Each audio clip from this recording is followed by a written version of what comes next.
치아 교정을 할 때도 왜 착색이 잘 되는 카레라든지 뭐 커피라든지 이런 것들을 먹지 말라고 하잖아요. 그래서 와인이나 초콜릿도 안 좋다고 하던데 이런 것들만 사실은 뭐 피하면 다른 것들은 괜찮은 건가요?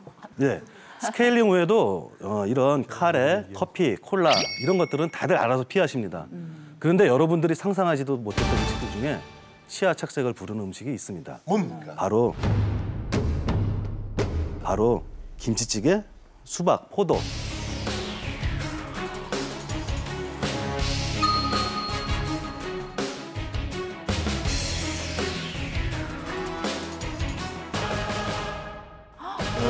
그렇습니다. 김치찌개요? 왜 그럴까요? 빨간색이 물드나요?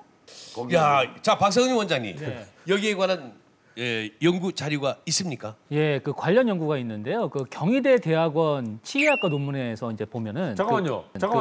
네. 오늘은 미국 쪽으로 안 갑니까? 박상준 원장님이 프로그램 출연하면서 한국의 어떤 사례를 발표한 거는 처음이 아닌가 생각됩니다. 다시 돌아왔습니까? 국적을 이쪽으로? 우리가 바꿨어요 지금. 치과는요. 네. 치과는 이 한국이 강국입니다. 치과는. 그렇습니다. 예. 기대해서 그래서 이 논문에 따르면 이 한국인이 선호하는 음식물에 대해서 이제 치아 착색 지수를 발표를 했어요. 그러니까 어떤 음식을 먹었을 때 얼마나 착색이 많이 일어나는지에 대해서 이제 숫자로 이제 이거 표기를 한 건데요. 김치찌개가 우리가 보통 알고 있는 카레나 콜라보다 치아 착색을 더 많이 일으킨다라는 겁니다. 그래서 이제 가장 많이 착색을 일으키는 게 이제 블랙티. 이게 이제 숫자로 따지면 12 정도 되는 거고 초콜릿이 11인데 그거에 의해서 세 번째가 김치찌개입니다. 그래서 한 10 정도 숫자를 좀 기록을 했고요. 카레가 한 2.3, 콜라가 이 정도 되니까요. 뭐 한 5배 정도 높은 수치가 되는 거죠. 결국 김치찌개가. 유승희 원장님, 김치찌개에 색소가 들어가는 것도 아닌데 왜 그런 겁니까? 네, 김치 자체가 착색을 많이 일으키는 건 아닙니다. 네, 그런데 찌개를 만드는 과정에서 조미료라든가 지용성 첨가물이 들어가서 치아 착색이 잘 되도록 만들어지는 것 같습니다. 근데 일단 김치찌개가 됐든 뭐가 됐든 간에 바로 먹고서 바로 양치를 하면은 그래도 많이 효과가 있을 거 아닙니까? 그것도 아닙니다. 어떤 종류의 음식을 먹었느냐에 따라서 다릅니다. 일반적으로 우리가 먹는 그런 음식물의 경우에는 식후에 곧바로 하는 게 맞지만은 뭐 탄산음료라든가 냉면 같은 이런 산성 음식을 섭취했다면 식사 후에 바로 양치질을 하는 거는 오히려 치아 표면에 에나멜 성분이 약해져 있기 때문에 치아가 손상받을 수 있습니다. 따라서 이런 산성 음식을 먹었을 때는 맹물 가글을 충분하게 하고요. 한 10분 정도 있다가 그다음에 꼼꼼하게 칫솔질을 하는 것이 좋습니다. 거봐. 그렇게 비빔냉면, 회냉면 하나 먹고 말이죠. 그냥 물로 있잖아요. 엉엉엉엉엉 소리 내가면서. 그거 떡하고 나서는 사람이 더 건강하구만. 예? 곧바로 나가가지고 화장실 가서 양치질 쫙 하고 와서 개운하다 하는 사람보다. 근데 냉면이나 비빔냉면 먹고서 어떻게 곧바로 집으로 들어갑니까? 보통 이렇게 하다가 30분이나 1시간 후에 들어가니까 그때 들어가서 여자들은 깨끗이 닦거든요. 남자분들은 잘 안 닦아요. 뭐 냉면 먹으면서 회냉면 먹으면서 소주 한 잔 마시고 나면 그냥 바로 곧바로 떨어져 자죠. 예, 희고 건강한 치아 이거 보기에만 좋은 게 아니었습니다. 어떻습니까, 서재울 원장님? 네, 건강한 치아로 잘 씹는 게 건강의 기본인데요. 네. 일단 여러분들도 많이 아시는데 왜 씹는 운동이 치매와 연관이 있다는 거 많이 들어보셨잖아요. 실제 그 일본 기후과학대학에서 어금니하고 치매하고의 연관성에 대한 그 실험을 했더니 치아를 다 갖고 있는 쥐하고 어금니를 발치한 쥐하고 미로 찾기 테스트를 해봤더니 어금니를 발치한 쥐들이 잘 못 찾더라라는 결과가 나와 있거든요. 따라서 이 어금니가 단순하게 그냥 씹는 운동만 하는 게 아니라 특히 이제 뇌에서 해마라고 이 정보를 전달하고 받는 그런 기관이 있는데 거기 발달 과정하고도 관련이 많더라. 그래서 역시 치아는 두뇌에도 직접적인 영향을 미치는 것이 아닌가 이렇게 알려져 있습니다. 자, 유승순 원장님, 여름철 치아 건강 또 어떤 점이 중요한 겁니까? 네, 여름철에는 몸에 있는 진액이 마른다고 말씀드렸잖아요. 이 진액 중에 바로 대표적인 것이 침입니다. 이 침 안에는 우리 몸의 건강 유지에 도움이 되는 면역 물질이 있어서 침이 마르게 되면 이 병에 생길 수가 있는 거죠. 그렇기 때문에 침이 원활하게 분비가 돼야 되는데요. 바로 중요한 것이 씹는 운동입니다. 치아가 튼튼해야지만 씹는 운동이 잘 되고 침 분비가 원활해져서 몸이 건강할 수 있습니다. 유석유 원장님, 침이 그렇게 중요한 겁니까? 예, 침에는 다양한 성분들이 많은데 네. 일단 치의학적으로는 침 자체가 윤활유 역할을 해서 네. 치아의 자정작용을 도와서 충치와 잇몸 질환 발생을 예방합니다. 또 탄수화물을 소화시키는 아밀라제, 입안에 들어온 세균이나 독소들을 살균하는 프록시다제, 면역력을 높여주는 감마글로불린 등이 포함되어 있습니다. 따라서 침 분비가 충분히 된다는 것은 치아 건강뿐만 아니라 우리 몸의 소화에도 영향을 미치고 몸암에 독소가 떠돌게 하는 등 우리 몸 전체의 건강과 아주 밀접한 연관이 있는 것이죠. 네. 네, 침은 일단 뭐 음식이 들어오는 첫 번째 관문이기 때문에 이 침에서 걸러내지 못하면 모든 게 이제 들어가면 내 몸 속에서 이거를 이겨내야 되는 많은 부담을 줄 수가 있습니다. 그래서 침에서 세균 같은 것들은 좀 죽이고 그다음에 충분히 걸러낸 상태에서 음식이 넘어가야 되는데 아니면 이제 2차적으로는 편도선이 공격을 당하고 네. 그다음이 넘어가면 이제 장에 있는 면역력이 이걸 다 커버를 해야 되거든요. 예. 그러니까 안에 있는 장의 부담을 줄이려면 결국 침에서 분비도 이루어지고 해서 없애야 되는데 우리가 보통 나이가 드시면 침도 줄어들고 모든 기관에서 이렇게 분비가 줄어들면서 건조해지거든요. 여러 가지 환경 때문에. 그래서 침을 충분히 만들 수 있는 것들이 아마 건강의 신호가 되지 않을까. 그러니까 침 분비가 아주 중요하다고 생각합니다. 사실 우리가 이제 침이 중요한 부분을 또 생각을 해보면은요. 이게 침이 마르면 이제 혀가 마르거든요. 그러니까 이렇게 되는 경우에는 맛을 잘 못 느끼세요. 입이 자꾸 써진다라고 얘기하시거든요. 어르신들이요. 예. 그러니까 혀에서 그 맛을 느끼는 부분들이 다 있는데 이것들의 기능이 떨어지는 거죠.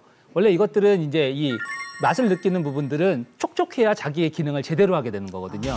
그러니까 마르니까 맛을 못 느끼고 맛을 못 느끼시니까 식욕이 떨어지고 식욕이 떨어지니까 식사량이 떨어지고 컨디션이 전체적으로 떨어지게 되는 거예요. 그러다 보니까 전반적인 건강 상태가 안 좋아지는 거거든요.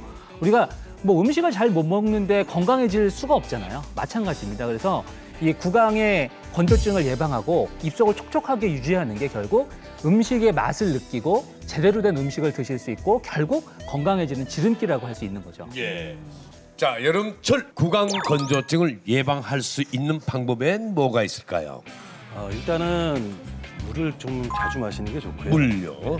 더운 날씨뿐만 아니라 덥다고 자주 마시는 탄산음료도 구강건조증의 원인이 될 수 있습니다. 수분을 보충하는 게 아니라 오히려 몸속에 있는 수분을 배출시키는 역할을 해서 네. 몸을 더 마르게 합니다. 그리고 또 덥다고 해서 에어컨이나 선풍기 등의 그런 냉방기 사용은 실내를 건조하게만 하고 몸속의 수분을 밖으로 배출시키면서 입을 더 마르게 하는 구강건조증을 좀 더 심화시킬 수 있습니다. 여름철 치아 건강, 이 치아만의 문제가 아니었습니다. 면역력과도 밀접한 연관이 있는 치아 건강. 자, 이건 어떻게 지켜야 합니까? 아주 사소한 습관이 여러분들 입속에 있는 8억 원을 지켜줍니다. 8억 원. 8억 원이요? 8억 원. 제가 왜 오늘은 조용히 뭔가 허풍이 안 나오나 했습니다. 입속에 8억이라니요. 참 이런 표현 좀 격하지만 먹어 죽을 애도 없는데 무슨 입속에 8억을 쟁겨놓고 삽니까 누가. 다이아로 임플란트를 한 것도 아니고요. 이게 뭡니까 이게. 건강한 자연 치아 하나의 경제적인 가치는 약 3천만 원 이상이라고 합니다.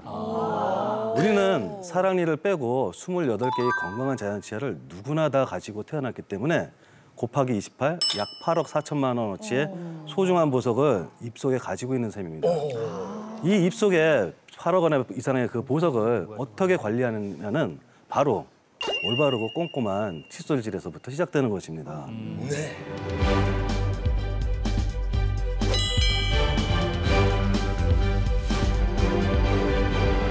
네, 진짜 이렇게 8억 원의 가치를 아이들에게 물려줬는데 관리를 잘 못한다면서 지킬 수가 없잖아요. 그래서 어릴 때부터 이제 노래를 불러주기도 하고 그림책 보여주면서 습관 들이기 위해서 양치질하는 습관을 진짜 철저하게 교육을 하려고 그러고 있는데 이게 실제로 진짜 제대로 하고 있는 건지 의문이 되거든요. 그래서 꼭 알아야 되는 원칙 같은 게 있을까요?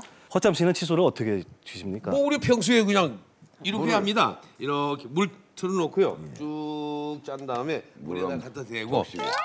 이게 보통 하는 사람들의 습관 아닙니까? 일단 칫솔 잡는 방법부터 사실은 바꾸셔야 됩니다. 잡는 방법이요? 예, 최근 영국에서는 아이들의 치아 건강을 위해서 권장하고 있는 것이 있는데요. 바로 칫솔을 이렇게 쥐는 것이 아니라 연필 쥐듯이 이렇게 쥐고 칫솔질을 하라고 권장하고 있습니다. 한번 해보시죠.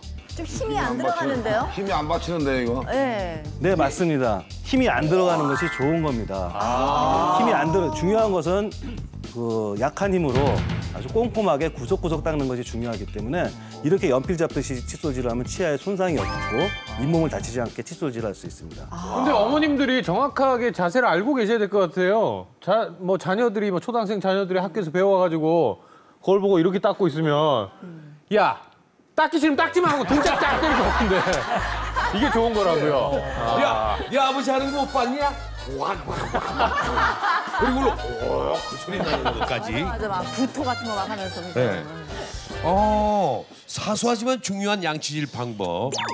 꼭 알아야 할 게 또 있을까요? 네.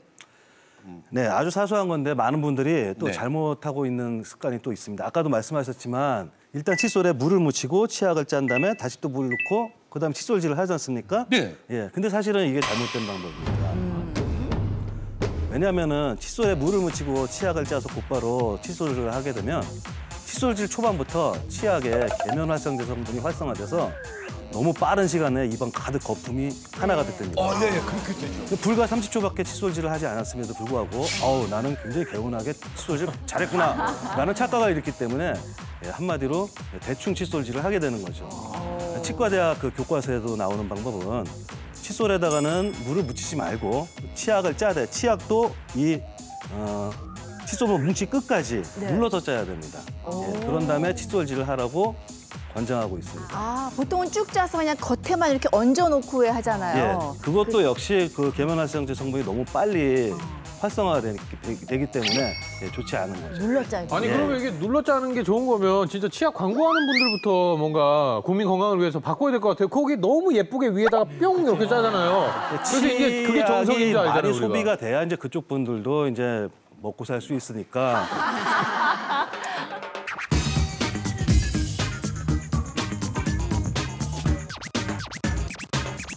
그 사실 칫솔질 할 때 치약의 역할은 그렇게 중요하지는 않습니다.